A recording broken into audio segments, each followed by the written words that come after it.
गरुड़ाय नमः। अध्याय 1।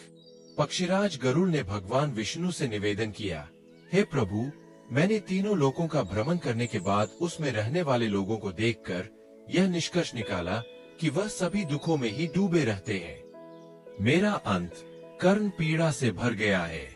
स्वर्ग में दैत्यों की शत्रुता से भय है।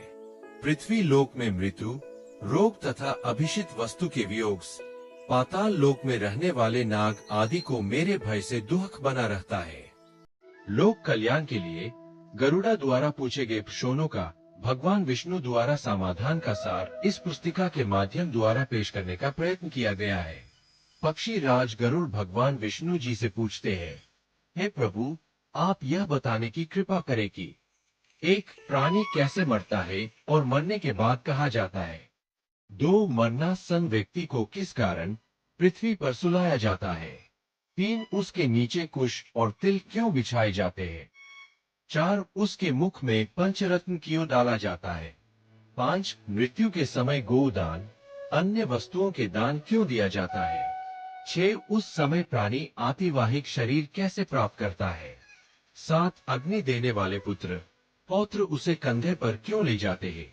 8 शव में घृत का लेप क्यों किया जाता है। 9 शव के उत्तर दिशा में यम सूतक का पाठ क्यों किया जाता है। 10 मरे हुए व्यक्ति को पीने के लिए जल एक ही वस्त्र धारण करके क्यों दिया जाता है। 11 शव का दाह संस्कार करके उस व्यक्ति को अपने परिजनों के साथ बैठकर भोजन आदि क्यों नहीं करना चाहिए। 12 मृत व्यक्ति के पुत्र 10वें दिन के पहले इसलिए 2 पिंडों का दान देते हैं। 13 शव का दाह संस्कार तथा उसके अनंतर शव तर्पण की क्रिया क्यों की जाती है। 14 किस विधान से पितरों का पिंड दान देना चाहिए। 15 उस पिंड को स्वीकार करने के लिए उनका आवाहन कैसे किया जाता है। 16 दाह संस्कार के बाद अस्थि संचयन और घट फोड़ने का विधान क्यों है। 17 10वें दिन शुद्धि के लिए सभी परिजनों के साथ खाना तथा पिंडदान क्यों करना चाहिए। 18 एकादश को पिंडदान करने का क्या प्रयोजन है। 19 13वें दिन पददान आदि क्यों किया जाता है। 20 वर्ष पर्यंत 16 श्राद्ध क्यों किए जाते हैं। 21 हे प्रभु, मनुष्य का शरीर अनित्य है और समय आने पर ही मरता है। बटा किंतु मैं उस छिद्र को नहीं देख सकता जिससे जीव निकल जाता है। 22 प्राणी के अपने जीवन काल में किए गए पाप, पुण्य, दान आदि शरीर के नष्ट हो जाने पर उसके साथ कैसे चले जाते हैं। 23 मरे हुए प्राणी के लिए स्पिंदीकरण क्यों होता है। 24 जो मनुष्य पापी, दुराचारी अथवा बुद्धि है, मरण के बाद वे किस स्थिति को प्राप्त होते हैं। 25 हे उपेंद्र, मनुष्य की मृत्यु के समय उसके कल्याण के लिए क्या करना चाहिए। 26 मृत्यु और शमशान भूमि तक पहुंचने की कौन सी विधि है। 27 चिता में शव को जलाने की क्या विधि है। 28 तत्काल तथा विलंब से उस जीव को कैसे दूसरी देह प्राप्त होती है। 29 यम लोक संयमनी नगरी को जाने वाले के लिए वर्ष पर्यंत कौन सी क्रियाएं करनी चाहिए। 30 दुर्बुद्धि अथवा दुराचारी व्यक्ति की मृत्यु होने पर उसका प्रायश्चित क्या है। 31 नाचका आदि में मृत्यु होने पर पंचक शांति के लिए क्या करना चाहिए।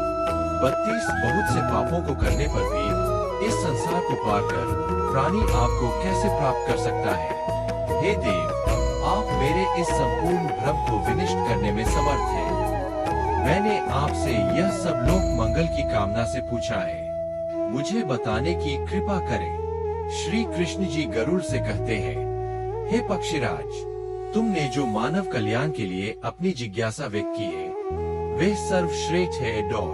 अब इसका समाधान सुन।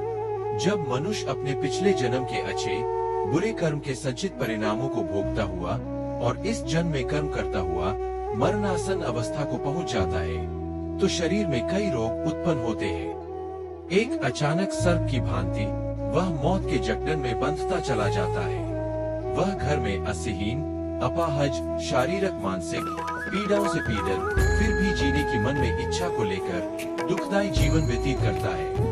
जब मरणासन व्यक्ति की इंद्रियों का समूह व्याकुल हो जाता है, चेतन शरीर जड़ीभूत हो जाता है, तब अंतिम क्षणों में एक अलौकिक चेतना आती है जिसमें सभी लोग एक जैसे दिखते हैं। उस समय वह कुछ बोलने योग्य नहीं रहता और प्राण शरीर को छोड़कर यमराज के दूतों के साथ चल देते हैं। जब प्राण शरीर को छोड़ते हैं तो बहुत कष्टदायी होते हैं और ऐसा दर्द होता है जैसे 100 बिच्छुओं ने डंक मारा हो, बटा उसके मुंह में झाग बनती है और सारा मुंह थूक से भरने लगता है।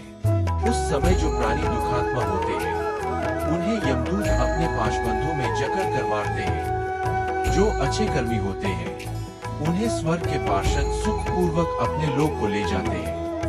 भीमकाया दुराकृति यमराज के दूतों को देखकर ही पापियों के मन में भय उत्पन्न हो जाता है। हाहाकार करता हुआ अंगूठे के नाप जितना मृत मनुष्य अपने घर को देखता हुआ यमदूतों द्वारा घसीटा हुआ रास्ते में अनेक यातनाएं सहता हुआ यमराज के सामने ले जाया जाता है। जीव अति भयानक यमराज की काया को देखता है और फिर उसके आदेश पर तुरंत वापस अपने मृत स्थान पर यमदूतों के साथ आ जाता है। वह वापस अपने शरीर में जाने की कोशिश करता है पर यमदूत उसके गले में फंदा डाले रहते हैं। उसे भूख और प्यास बहुत सताती है और बहुत रोता है। डॉ अपने पुत्रों द्वारा अर्पित की हुई चावल की खीलों को वह खाता है, फिर भी भूख नहीं मिटती। जिन आत्माओं को यह खीलें नहीं मिल पाती वह सुनसान जंगल में भटकती रहती है।